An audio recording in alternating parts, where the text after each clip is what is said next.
Baghdad में सुल्तान हाकिम बिन सुलेमान की सल्तनत थी। महल में सोने के झूमर, शाही बागात और खुशबूदार अत्तर की महक थी। मगर सुल्तान का दिल बेचैन था। एक अधूरी तलाश उसकी आंखों में थी। हर रात जब सुल्तान अपनी संगमरमर की छत के नीचे सोता, उसे एक अजीब ख्वाब आता। वो देखता कि एक दरवेश सफेद लिबास में नूरानी चेहरे के साथ उसके सामने खड़ा है। दरवेश कहता, ए हाकिम बिन सुलेमान, तेरे महल के नीचे वो खजाना दफन है जो तेरे तख्त की तकदीर बदल देगा। लेकिन याद रख, उस खजाने तक पहुंचने का रास्ता तेरे ताज के नीचे नहीं, तेरे दिल के नीचे है। सुल्तान चौंक कर उठ बैठता, दिल की धड़कनें गूंजती। क्या ये कोई निशानी है या वहम? वजीरों से मशवरा करता पर जवाब नहीं मिलता। बगदाद के बाहरी इलाके में तारीख नाम का गरीब किसान रहता था। उसकी झोंपड़ी थी, बीवी मरियम और 2 बच्चे। दिन भर मेहनत करता मगर पेट भर खाना नहीं मिलता। हर रात दुआ करता, है खालिक, तेरा करम हो जाए तो मैं तंगी से निकल आऊं। एक रात तारीख के ख्वाब में दरवेश आया। ए तारीख, तेरी सच्चाई की महक आसमान तक पहुंच चुकी है। सुबह शहर की तरफ जा, वहां तेरे कदमों को एक बुलावा मिलेगा, वहीं तेरी तकदीर का दरवाजा खोलेगा। तारीख उठा, दिल तेज धड़क रहा था। ख्वाब हकीकत था या ख्याल समझ नहीं पाया, पर दिल में अजीब सुकून उतर आया। तारीख ने बच्चों को गले लगाया और मरियम से कहा, मैं शहर जा रहा हूं, कुछ अजीब होने वाला है। मरियम ने हथेलियां थाम ली, खुदा साथ हो, उम्मीद लेकर आना। तारीख पुराने कपड़ों में रेगिस्तान पार कर बगदाद के बाजार पहुंचा। वहां महल के बाहर सिपाही गरीब चेहरे को ढूंढ रहे थे। एक सिपाही ने गरज कर पूछा, तू कौन है और यहां क्या कर रहा है? तारीख ने कहा, मैं एक गरीब किसान हूं, ख्वाब ने मुझे यहां लाया है। महल का दरवाजा खुला, सुल्तान बाहर आया। इसे अंदर लाओ, यही वो है जिसकी तलाश मुझे थी। सुल्तान ने पूछा, तू कौन है और मेरे सपनों में तेरी सूरत क्यों आती है? तारीख ने जवाब दी, एक दरवेश ने कल रात कहा था कि शहर आना तकदीर बुला रही है। अब आप सामने हैं तो लगता है ख्वाब सच था। सुल्तान की आंखों में चमक आई। दरवेश ने मुझसे भी कहा था, मेरे महल के नीचे खजाना है जिसे पाक नियत वाला पाएगा, शायद वो तू है तारीख। तारीख घबरा गया, मैं सोने का रंग भी नहीं जानता? सुल्तान ने कहा, खुदा अपना राज दिल से अमीर पर खोलता है। सुल्तान और तारीख महल के नीचे पुराने हिस्से में पहुंचे। वहां अंधेरा और मकड़ियां थीं, दीवारों पर अरबी नक्शे थे। सुल्तान ने मशाल उठाई, यहीं कहीं खजाना है। तारीख ने कहा, शायद खजाना जमीन में नहीं, निशानों में है। उन्होंने दीवार पर हाथ फेरा और एक ईंट हल्की सी हिली। उसके पीछे एक छोटा सा सुराख था। जब उसे तोड़ा तो एक पुरानी तख्ती मिली जिस पर लिखा था, जो अपने दिल में रोशनी रखे वही अंधेरे को मात दे सकता है। दरवेश ने कहा था, ईमान ही असली चाबी है, शायद ये पहला इशारा है। उसी रात सुल्तान को दरवेश ख्वाब में दिखा, तेरा साथी किसान तेरी रूह का आईना है, लालच का एक कतरा भी तेरा सफर बर्बाद कर देगा। सुबह सुल्तान ने तारीख को बुलाया, आज से तू मेरा साथी है, तू मिट्टी साफ करेगा, मैं दिल का झंग। एक शख्स तहखाने की खुदाई कर रहा था।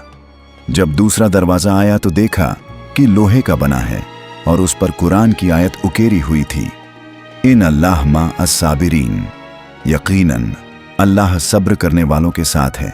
दरवाजा नहीं खुला तो तारीख ने कहा, शायद ये दरवाजा सब्र से खुलेगा। सुल्तान ने खुदाई रुकवा दी और दोनों ने वहीं बैठकर नमाज अदा की। तभी हवा में एक नूर फैल गया और दीवारें हल्की सी कांपने लगीं। दूर से दरवेश की आवाज आई, पहला इम्तिहान पूरा हुआ, अब असली सफर शुरू होता है। दरवेश ने कहा, ए हाकिम, तेरा इम्तिहान शुरू हुआ है। 7 दरवाजे तेरी नीयत, सब्र और ईमान की परीक्षा लेंगे। हर दरवाजे के पीछे एक रहस्य और एक धोखा है। सुल्तान ने हाथ जोड़कर रोशनी मांगते हुए कहा, मुझे रोशनी दिखा दे। दरवेश ने मुस्कुराकर तारीख की तरफ देखा और कहा, रोशनी ये तेरा साथी दिखाएगा, क्योंकि वो दिल से अमीर है। इतना कहकर दरवेश गायब हो गया। पहला दरवाजा, जिस पर लिखा था, जो सच्चा है वही गुजर सकेगा। अंधेरे में जमीन हिलने लगी और एक आवाज आई, क्या तू खजाने के लिए आया है या अपने गुमान के लिए? सुल्तान चुप हो गया। तारिक आगे बढ़ा और बोला, मैं अपने बच्चों के लिए रोटी मांगने आया था, मगर अब समझ गया कि असली दौलत ईमान है। तुरंत रोशनी फैली और दरवाजा खुल गया। सामने एक कांच का बक्सा था जिसमें एक सिक्का था जिस पर लिखा था, खालिस नीयत पहला खजाना। दूसरा दरवाजा लोहे का था जिसे खोलते ही अंदर सोने और जवाहरात की चमक दिखाई दी। सुल्तान की आंखें चौंधी आ गईं। तारिक ने कहा, शायद ये परख है।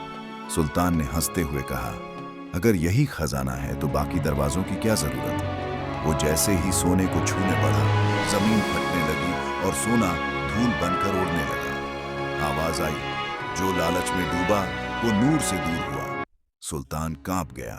तारिक ने उसका हाथ थामा और कहा, अब हमें लालच से तौबा करनी होगी। खजाना दिल में होता है, दीवारों में नहीं। तभी दीवार पर एक चांद और हाथ का निशान उभरा जिससे सुनहरी रोशनी बहने लगी। तीसरे दरवाजे के अंदर एक खाली कमरा था जहां पत्थर की मेज पर एक पुराना पर्चा पड़ा था। तारिक ने उसे उठाया और वो हवा में चमकने लगा। उस पर अजीब अक्षर उभर आए जो रूह से समझे जाते थे। ये रूह का नक्शा है, जो दिल साफ रखेगा वही इसे पढ़ सकेगा।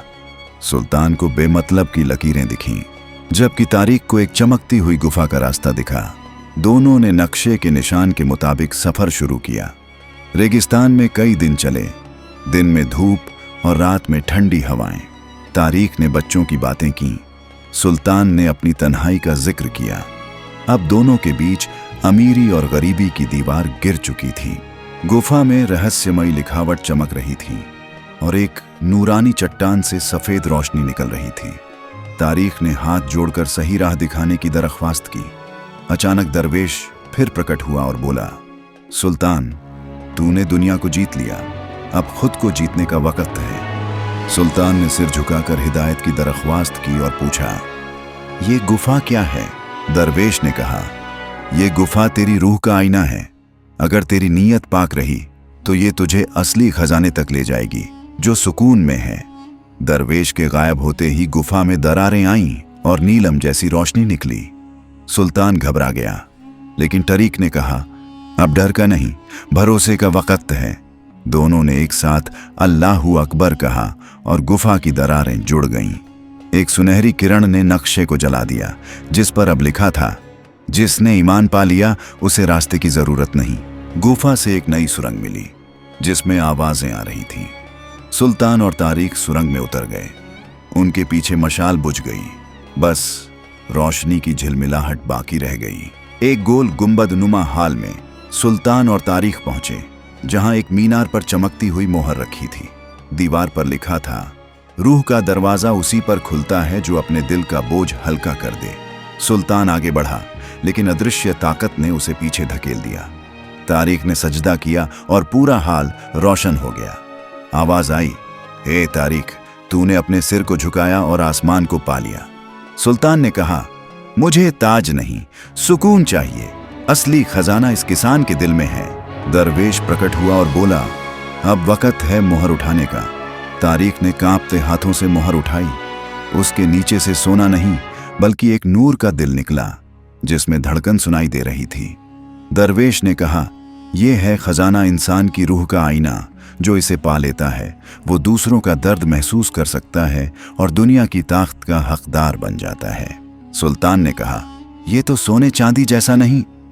दरवेश ने कहा, सोना आंखें चकाचौंध करेगा मगर यह दिल रूह को जगाएगा। सुल्तान की आंखों में आंसू आए और उसने कहा, तूने मुझे वो दिखाया जो मैं कभी नहीं देख सका। दरवेश ने कहा, अब वक्त है इस खजाने को दुनिया के काम में लाने का। सुल्तान ने कसम खाई कि खजाने को जनता के लिए काम में लगाएगा। उसने ऐलान किया कि रियासत का खजाना जनता का होगा। हर गरीब के लिए रोटी, हर बच्चे के लिए इल्म और हर औरत के लिए इज्जत होगी। लोगों ने अल्लाह ओ अकबर के नारे लगाए और तारिक को वजीर खास बना दिया। पैगाम, खजाने मिट्टी में नहीं, इंसान के दिल में छुपे होते हैं और जो दिल सुकून बांटता है वही दुनिया का सबसे अमीर इंसान होता है।